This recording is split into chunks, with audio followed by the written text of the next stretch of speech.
All right, the next subject matter we're going to talk about, and this is dealing with the salat, just real quick. This is called the Aurah. Aurah. The Prophet Muhammad sallallahu alaihi wasallam said, when you make the salat, you must have your Aurah covered. Okay, your Aurah is that which constitutes nakedness. That which constitutes nakedness. That which constitutes nakedness, or what must be covered at all times. It is everything between the navel and the knees. Okay? So for the man, the only thing that needs to be covered at all times is from here, which is your belly button, all the way to your knees. Okay? This must be covered at all times. Between the navel and the knees. Your belly button and your knees. So even as the Muslim brother, if we wear shorts, we don't wear short shorts. The Muslim men don't wear short shorts. This ain't the 70s no more. This ain't, we ain't there with Michael Cooper and Magic Johnson and then with them tight shorts. Okay? Running up and down the basketball field. Okay? We must have our shorts, they must come below the knee. Okay? And they must be baggy. We don't wear tight jeans. We wear skinny jeans in Islam. It is haram to wear skinny jeans where it shows off everything. In Islam, we don't sag when you show your Duke shoe. You must be covered from here to here at all times. All of this must be covered. In Islam, for the man, it's haram to look at the next person's private part. Right? Even in, like, when we was in the pen. The Muslims, when we go to the pen, we don't get butt naked in the shower. We gotta keep our drawers on at all times. Because we don't get butt naked in the shower, man. We ain't with the freak show. Okay. So the man, he must be covered from the navel to the knee at all times. Have to be covered from navel to knee at all times. Don't let nobody tell you you can't wear a tank top. You can't wear tank tops. Okay. We have to be covered from here to here. As long as I'm covered from here to here, I'm cool. If I'm going to wear a tank top, if I'm going to wear a wife beater, if I want to do all that, I can do that in Islam. Ain't nothing wrong with that for the man. Okay? As long as I'm covered from here to here, I'm good. The hadith says it's best to have something going over your shoulder, but it's not mandatory that you have something going over your shoulders. Okay? That's the bare minimum, navel to the knees. Okay? For the woman, she must be covered. Everything must be covered except her face and her hands. So everything except her face and hands. Okay? So the woman, because she is an object of beauty, everything on her must be covered except her face and her hands. In the salat. Okay?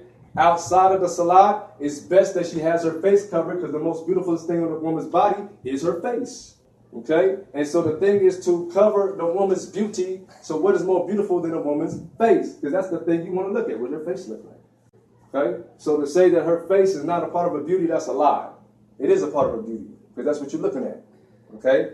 So the best for the woman is that they wear the niqab, which is to cover the face. Okay? But in the salat, she can uncover her face.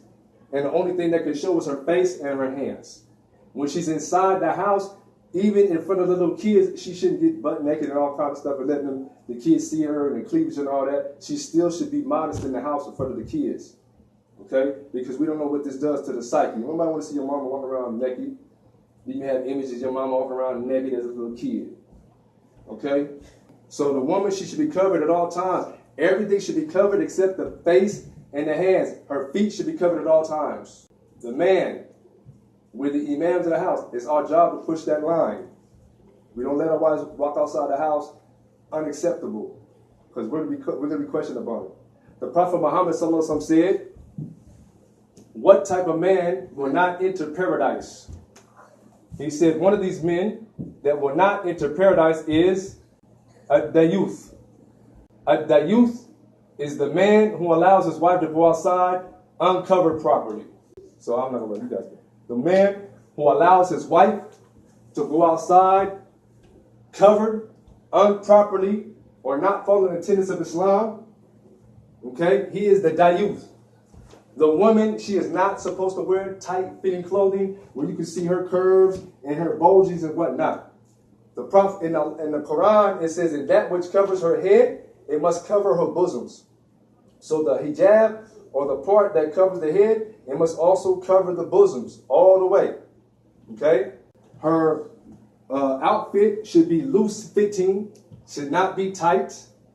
Okay? Something must cover where you cannot see her figure. If I can see lips and hips and all them other things, you know what I'm saying? Then there's something wrong.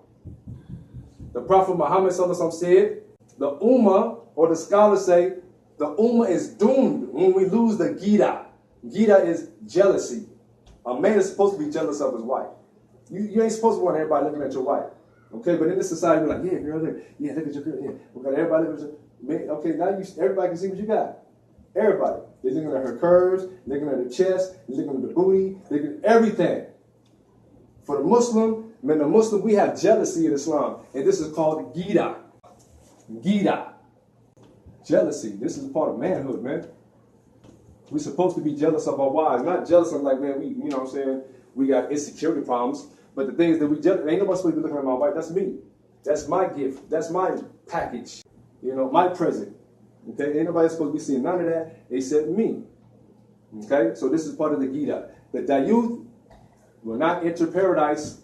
So as a man, it's our responsibility that we lay down the line, we push the line, that our women do not leave the house. We make sure, okay, no, that's too tight. No, wait.